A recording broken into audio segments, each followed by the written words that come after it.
Olá, bem-vindos à Web TV Redentor. Escolhido pela Conferência Nacional dos Bispos do Brasil desde o ano de 2012, fraternidade e tráfico humano é o tema da campanha da fraternidade neste ano de 2014. No mesmo ano em que a CNBB escolheu a temática do tráfico humano para trabalhar, a nossa convidada de hoje, a autora de novelas da Rede Globo, Glória Pérez, também iniciou um projeto na televisão em que abordou o mesmo assunto. Como surgiu a ideia de escrever uma novela falando sobre o tráfico humano? Olha, eu antes tinha tido a ideia de escrever uma minissérie sobre as polacas.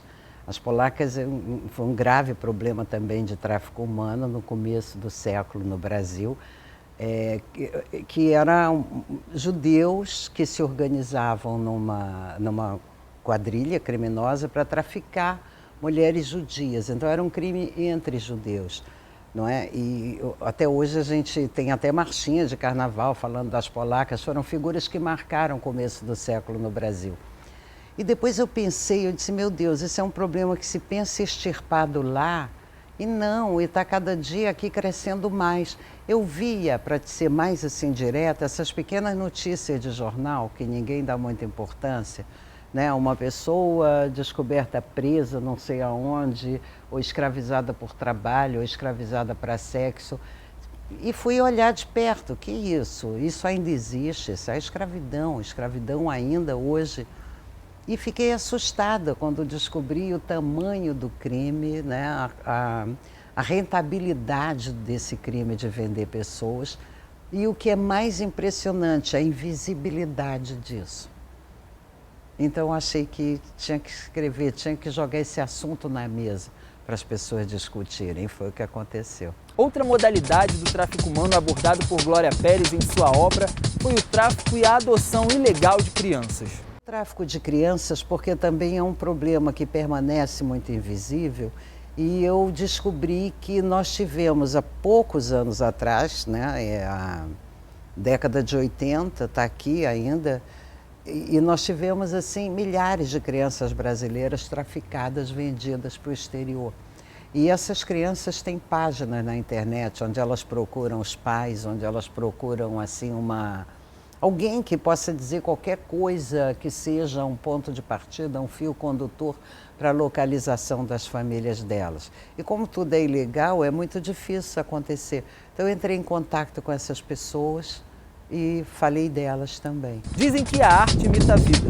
E para que sua novela retratasse mais fielmente o que acontece com as vítimas do tráfico humano, a autora da novela Salve Jorge realizou um profundo trabalho de pesquisa com mulheres traficadas e seus familiares. Eu tive um contato muito direto com mulheres traficadas. Uma apenas aceitou falar na TV e contar essa experiência, o que a gente compreende porque realmente é muito difícil, né? É uma exposição muito grande e também são feridas que as pessoas não gostam de relembrar, preferem ver se conseguem superar e sempre com danos. Ninguém supera uma coisa dessa, né? Ninguém sai ileso de uma experiência dessa. Então, eu tive contato com elas, me contaram como é que era, como é que foi, principalmente essa que falou na TV, ela fez parte de um grupo que foi dançar em Israel. Não, ela não ia dançar, a dançarina é outra, ela foi trabalhar numa pizzaria. E quando chegou lá, a pizzaria era um bordel, né? Conheci uma outra que foi dançar. E conheci também familiares de vítimas, meninas que foram mortas lá. De uma forma geral, elas são mortas da mesma forma que a personagem da novela Jéssica morreu, né? Com aquelas injeções letais. E até se compreende porque se você dá uma overdose de uma droga numa pessoa e ela morre ali, você elimina a investigação policial. É algum viciado que se drogou e caiu no chão. Então, para a quadrilha, é muito mais fácil que seja assim, né? Do que um assassinato por outros meios. E em relação aos desaparecidos, às crianças traficadas, eu tive contato não só com essas crianças que foram traficadas, ou por meio de venda ou não, como por pessoas que traficaram. E também, evidentemente, não quiseram parecer, mas já pagaram pena, já foram presas, já saíram da prisão. não querem aparecer, mas falaram comigo, contaram exatamente como era o processo, aquilo que vocês viram na novela.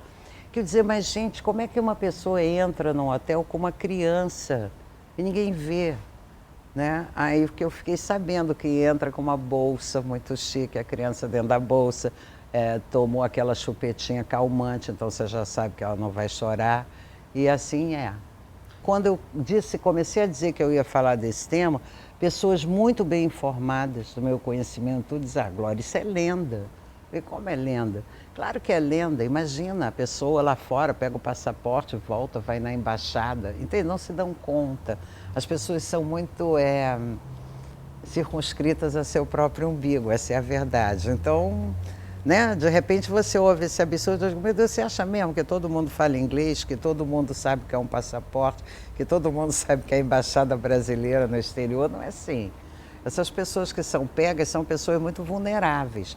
E eu conheci também pessoas não tão vulneráveis e que foram traficadas também. Uma delas escapou porque falava inglês e conseguiu se entender com o vizinho, gritar para o vizinho. Então são coisas assim, claro que eu esperava tudo isso, porque se a coisa é divulgada, né, vai sempre encorajar pessoas. Você viu que até apareceu uma reportagem no Fantástico, que me emocionou muito, a mãe que reconheceu através de um telefonema da filha, que era muito semelhante ao telefonema que a Morena dava para casa, ela reconheceu que a filha estava nessa situação, e estava mesmo. Entende? Então essa foi a intenção realmente. O objetivo da CNBB com a campanha da Fraternidade este ano é identificar as práticas de tráfico humano e denunciá-las. Para Glória Pérez, a Igreja Católica tem contribuído muito para a conscientização dos brasileiros no que diz respeito a este crime. A primeira coisa é o esclarecimento, é a grande arma, né? Porque se normalmente as pessoas nem acreditam que isso existe, muitas vezes durante a novela as pessoas dizem, nossa, que imaginação, que loucura, você entende? Você primeiro tem que acreditar que aquilo exista para poder fazer alguma coisa. Se você achar que é um delírio, que é uma imaginação, que é uma bobagem, não, ninguém faz nada. E é uma coisa muito difícil de combater, porque ela não é um fenômeno brasileiro, não é? É um tipo de criminalidade que se torna cada vez mais forte no mundo inteiro.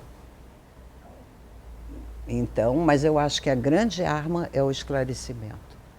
Eu acho que a igreja tem muita força, e se ela entrar de verdade nesse tema, no sentido de esclarecer a população de que isso existe, ao mesmo tempo, além de esclarecer, prevenir.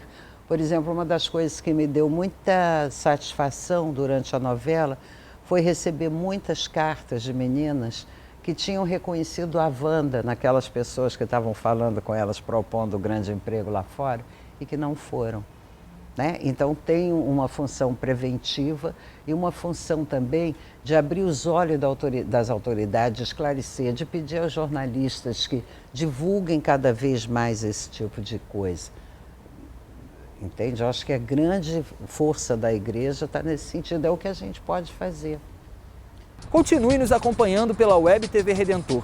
Nosso próximo episódio trará uma mensagem do Papa Francisco sobre a campanha da fraternidade deste ano de 2014. Até lá! É para a liberdade que Cristo nos libertou, Jesus libertador. É para a liberdade que Cristo nos libertou. Deus não quer ver seus filhos sendo escravizados.